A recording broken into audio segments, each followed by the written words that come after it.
अस्सलाम वालेकुम नाजरीन। इस एपिसोड के आगाज में हम देखेंगे वजीर सलाहुद्दीन अय्यूबी सुल्तान नूरुद्दीन की मैयत के पास बैठे हुए होते हैं। गुमुश्तगीन शहजादा इस्माइल को उठाए उनके पास आता है। अल्लाह मलक इस्माइल को लंबी उम्र अता फरमाए। अब से हमारे सुल्तान ये हैं और सलाहुद्दीन शाम ही नहीं दुनिया के किसी भी हिस्से में दो सुल्तानों की गुंजाइश नहीं है। ये सुनकर वजीर सलाहुद्दीन को बहुत ज्यादा गुस्सा आता है और वो खड़े होकर कहते हैं, तुम हमसे पहले शाम कैसे पहुंचे? मलक इस्माइल का तुम्हारी गोद में क्या काम है? तो गुमुश्तगीन कहता है, जब तुम जिम्मेदारी को पूरा नहीं कर सके तो ये काम मुझ पर आन पड़ा। अल्लाह के हुक्म से मैं अपने मलक को डाकुओं के हाथों से बचाने में कामयाब रहा। ये सुनकर वजीर सलाहुद्दीन उस लम्हे को याद करते हैं जब गुमुश्तगीन शहजादे को छीन कर वहां से भागा था, और फिर इस ख्याल के बाद वो कहते हैं, नहीं, शहजादे को अगवा करने वाले तुम ही थे, तुमने हमारे लिए जाल बिछाया। तो गुमुश्तगीन कहता है, जबकि हमारे सुल्तान का जिस्म अभी ठंडा नहीं हुआ है, तुम मुझ पर बुहतान लगाने की जुर्रत न करो। मैंने तुमसे ये भी कहा था कि तुम्हें अमानत की हिफाजत एहतियात से करनी चाहिए। तुमने हमारे सुल्तान को उनके आखिरी लम्हात में बहुत बड़ी मायूसी से दो चार किया। तो वजीर सलाहुद्दीन कहते हैं, हमारे खिलाफ ये साजिश रचाने वाले तुम ही थे। अमीर यारोकी का खून भी तुम्हारे हाथों पर है। ये सुनकर वजीर अमाद और असफहानी की आंखें खुली की खुली रह जाती हैं, और फिर वजीर अमाद पूछते हैं, अमीर यारोकी क्या वो शहीद हो गए? तो गुमुश्तगीन कहता है, सलाहुद्दीन तुमने सारा काम बर्बाद कर दिया। अपने जुर्म को मुझ पर डालकर अपनी कमजोरी को छुपाने की कोशिश न करो। वजीर सलाहुद्दीन की आंखें गुस्से और गम से भर आती हैं और वो कहते हैं, शुक्र करो कि हम सुल्तान की मैयत के सामने हैं, क्योंकि मैं तुम्हारे जितना बेअदब नहीं हूँ जो उनकी मैयत के सामने भी बहस कर रहा है। हम तुम्हारे साथ बाद में निपटेंगे। ये कहते हुए वो सुल्तान की मैयत को देखते हुए वहां से चले जाते हैं। दूसरी जानब हम देखते हैं कैला किले में बाज़ंतीनी सिपाही बोरो को पकड़कर जिंदान में डाल देते हैं। पीछे से ही किले का कमांडर साहिरा के साथ जिंदान में दाखिल होते हुए कहता है, एला किला और इसके सिपाही तुम्हारे मातहत हैं साहिरा, तुम्हारे बाबा मेरे करीबी दोस्त थे। तो साहिरा उसका शुक्रिया अदा करती है और फिर बोरो साहिरा से कहता है, तुम गलती पर हो साहिरा, अगर तुम अपने बाप की तरह शैतान के साथ तावन जारी रखती हो तो आखिर में जलने वाली तुम ही होगी। तो साहिरा कहती है, अगर गलती करने वाली मैं हूँ तो कैद होने वाले तुम क्यों हो बोरो, बताओ मुझे। तो बोरो उससे कहता है, अगर ऐसा है तो मजीद वक्त जाया न करो, अपनी तलवार निकालो और जो करना है कर डालो। तो साहिरा कहती है, अपने शिकार के साथ खेले बगैर, उसकी आंखों में बेबसी देखे बगैर। तो बोरो कहता है, मेरी नजर में जहां तुम कैदी को तलाश करोगी वहां तुम्हें सिर्फ बहादुरी ही मिलेगी। तो जवाबन साहिरा कहती है, कितने अफसोस की बात है कि तुम्हारे चाहने वालों को तुम्हारी बहादुरी की कीमत अदा करनी पड़ रही है। ये कहते साथ ही वो कमांडर और सिपाहियों के साथ चली जाती है। तो पीछे से बोरो चिल्लाते हुए कहता है, तो राब और अली कहाँ है? तुमने उनके साथ क्या किया है? बताओ मेरे भतीजे कहाँ हैं? अगर उन्हें कुछ हुआ तो मैं ये किला तुम्हारे सरों पर गिरा दूंगा। मगर बाहर से उसे कोई जवाब नहीं मिलता। बोरो पलटता है तो करीब ही में एक शख्स लेटा हुआ होता है। दूसरी जानब कैरक किले में मैला उस लम्हे को याद करती है जब वजीर सलाहुद्दीन ने उससे शादी करने का इनकार किया था। इस ख्याल के बाद मैला गुस्से से कहती है, तुम मेरे गरूर को रौंदने की कीमत अदा करोगे सलाहुद्दीन, जल्द या बदेर। इसी लम्हे चातलियन वहां पर आता है और कहता है, तुम्हारी मौजूदगी के साथ पत्थर और दीवारें फिर से आरामदायक घर बन गई हैं, लेकिन कुछ है जिसकी वजह से मैं मुतजस्सस हूँ। तुम्हारी सोच को बदलने वाली, काहिरा को छोड़ने वाली और मेरी जिंदगी को बचाने की मुमकिन बनाने वाली चीज क्या है? तो मैला कहती है, इस बात का यकीन कि तुम मुझे मजीद नुकसान नहीं पहुंचाओगे। एक कौंत का ठिकाना उसका किला ही होना चाहिए। बादशाह इमारलेग मर गया है, अब से बिल्कुल एक नया दौर शुरू हो रहा है। हम इसीलिए माजी को पीछे छोड़ेंगे और मुस्तकबिल की तरफ देखेंगे। तो चातलियन कहता है, यकीनन मेरी कौंत, यकीनन। ये कहते साथ ही वो मैला की जानब बढ़ता है तो मैला उसे पीछे करते हुए कहती है, तुम अगर चाहती हो कि मैं वाकई तुम्हारी वफादार बीवी बनूं तो इसका सिर्फ एक ही रास्ता है। तुमने शादी से पहले मुझसे एक वादा किया था, याद करो। अब मैं चाहती हूँ कि तुम अपना वादा पूरा करो। सलाहुद्दीन को जिंदा या मुर्दा मेरे पास लाओ। ये सुनते साथ ही चातलियन मुस्कुरा देता है।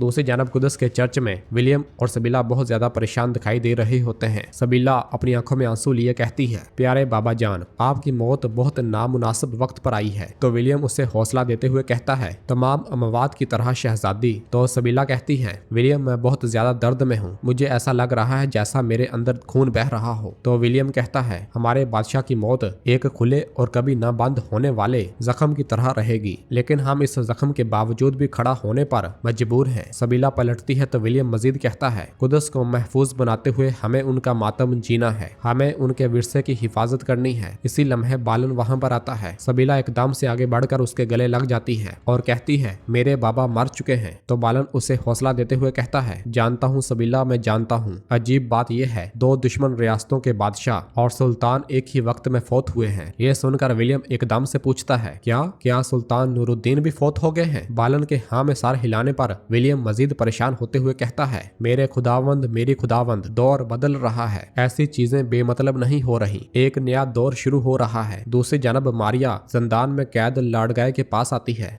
लाडगाय उसे देखते हुए कहता है, इस तकलीफदाह दिन में आपको यहाँ पर लाने वाली चीज क्या है? मैं इसके लिए मुतजस्सस हूँ मलका। तो जवाबन मारिया कहती है, अभी फांसी से बचने वाले शख्स को देखें तो तुम बहुत मुतजस्सस हो। तो लाडगाय कहता है, आप उस खातून की तरह बिल्कुल भी अफसुर्दा दिखाई नहीं दे रही जिसका शोहर फौत हुआ है। मजीद ये कि चूंकि बादशाह मर चुका है तो इसलिए अब तुम्हारे मलका की लकब की कोई अहमियत नहीं रही। कितने अफसोस की बात है। तो मारिया कहती है, मत भूलना लाडगाय, बादशाह मरते हैं और बादशाह पैदा होते हैं। वारिस बाल्डोन है जिसके हकीम को मारने की कोशिश मैंने की ताकि वो दर्द से मर सके। वो बाल्डोन तुम देख सकते हो लाडगाय, मेरी ताकत मेरे उन्वानात से मबरा है और तुम्हारा मुस्तकबिल मेरे होंठों के दरमियान है। अपना दिमाग इस्तेमाल करो, कुदस के इस नए दौर में सीधी तरफ खड़े हो जाओ, वरना मेरे होंठों की मोहर टूट जाएगी। तब क्या होगा उसके बारे में तुम अब सोचो। ये कहते साथ ही मारिया चली जाती है। दूसरी जानब कारतेगन वजीर सलाहुद्दीन से कहता है, यकीनी तौर पर उस बदमाश गुमिश्तगीन की वाज़े कोई साजिश है। एक तो हम पर हमला कर रहा है और ऊपर से हमें ही मुजरम ठहरा रहा है। तो खलील कहता है, क्या इसके बावजूद भी हम मलक इस्माइल को जानबूझकर उसके पास छोड़ेंगे? तो कारतेगन कहता है, हाँ खलील ठीक कह रहा है, चलें जाकर उसका सामना करते हैं। मैं उसका हकीकी मामू हूँ और आप उसके मुंह भोले भाई हैं। हमारे यहाँ होते हुए उसका क्या अमल दखल है? तो वजीर सलाहुद्दीन कहते हैं, मैं किसी को ये कहने नहीं दूंगा कि जनाजा खत्म होने से पहले इनकी लड़ाई हो गई है। बेफिक्र रहो, मैं अपने सुल्तान की याद और उनकी अमानत की हिफाजत करूंगा। अगले ही लम्हे वहाँ पर काजी फाजल आते हैं और कहते हैं, मेरे सुल्तान, हम सब के बाबा फौत हो चुके हैं, मेरी ताजियत कबूल फरमाएं। ये कहते साथ ही काजी फाजल आगे बढ़ते हैं और वजीर सलाहुद्दीन को गले लगा लेते हैं। और फिर वजीर सलाहुद्दीन कहते हैं, हमारा गुस्सा हमारे गम में शामिल हो गया है, हमारा अंजाम अच्छा हो। तो काजी फाजल कहते हैं, हम जबकि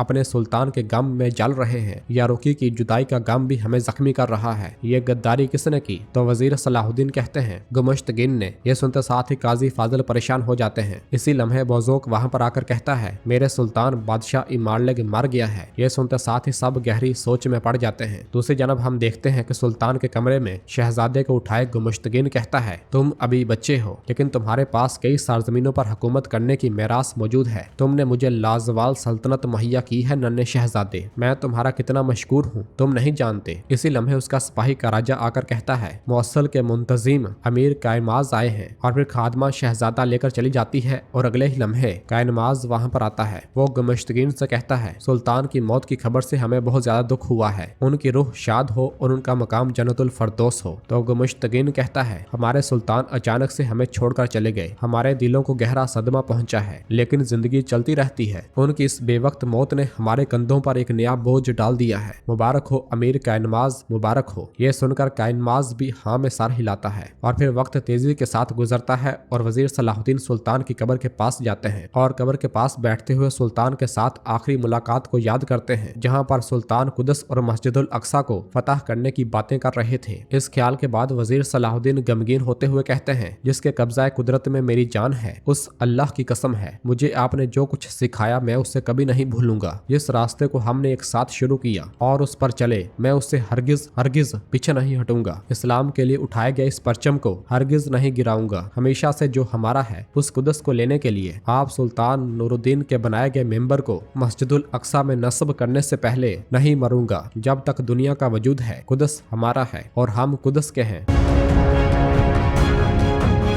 इधर कैरक किले में मैला चादलियन को हार पहनाते हुए कहती है, बादशाह इमारलेग की मौत कुदस की लहर को उल्ट पुल्ट करके रख देगी। तो जवाबन चादलियन कहता है, मेरी कौंत जो होना है वो वाजे है, आखिर में तख्त पर बाल्डोन ही बैठेगा। तो मैला उसे चोगा पहनाते हुए कहती है, मलका मारिया बाल्डोन को अपने शिकंजे में कसना चाहेगी, मगर विलियम ऐसा नहीं होने देगा। वो सबीला और बालन को अपने साथ कर लेगा। और ये बात मत भूलो कि बालन सलाहुद्दीन का दोस्त है, उसका इक्तदार संभालना सलाहुद्दीन के मफाद में होगा। तो चादलियन कहता है लेकिन मलका मारिया और लाडगाय सलाहुद्दीन के दुश्मन हैं। तो मैला उससे कहती है तुम्हारा काम सिर्फ कुदस में सलाहुद्दीन के दुश्मनों को मजबूत करना है। तो चातलियन उससे प्यार करते हुए कहता है फिक्र मत करो कौंस, ऐसा ही होगा। दूसरी जानब कुदस में बिस्तर पर मौजूद बालन गमगीन होते हुए मारिया से पूछता है मेरे बाबा कैसे मरे। तो मारिया उससे कहती है मैं आपका दुख समझ रही हूँ लेकिन आपको एक बादशाह की तरह मजबूत होना होगा। तो बाल्डोन कहता है मैं बादशाह नहीं हूँ। तो मारिया कहती है तख्त के वारिस आप हैं, आप अपने बाबा की जगह कुदस के बादशाह बनेंगे। लोग किसी ऐसे बादशाह को अपनी नजरों के सामने नहीं देखना चाहेंगे जिसकी आंखों में आंसू हूँ। तो बाल्डोन कहता है मुझे किसी की परवाह नहीं है, मुझे बस मेरे बाबा चाहिए। तो मारिया उससे कहती है मेरा यकीन करो बाल्डोन, तुम्हारे बाबा तुम्हारे मजबूत खड़े होने और आप उसकी तख्त की हिफाजत करें ये चाहते थे। जैसा कि आप जानते हैं कि लाडगाय कैद खाने में है और वो भी किसी गलत फहमी का शिकार होकर। तो बाल्डोन कहता है यहाँ पर क्या कुछ हुआ है मुझे नहीं पता। तो मारिया कहती है आपको जानने की जरूरत भी नहीं है क्योंकि बादशाह सब कुछ जानकर सब कुछ तक रसाई हासिल नहीं कर सकते। तो उसके इर्द गिर्द ऐसे लोग होने चाहिए जिन पर वो एतमाद कर सकें। मुझ पर भरोसा करें, लाडगाय को आपके लिए और कुदस के मुस्तकबिल के लिए उस कैद खाने से निकालें। ये सब सुनकर बाल्डोन को कुछ भी समझ नहीं आ रहा होता और मारिया अपनी चालें उसके दिमाग में उतारती ही चली जाती है।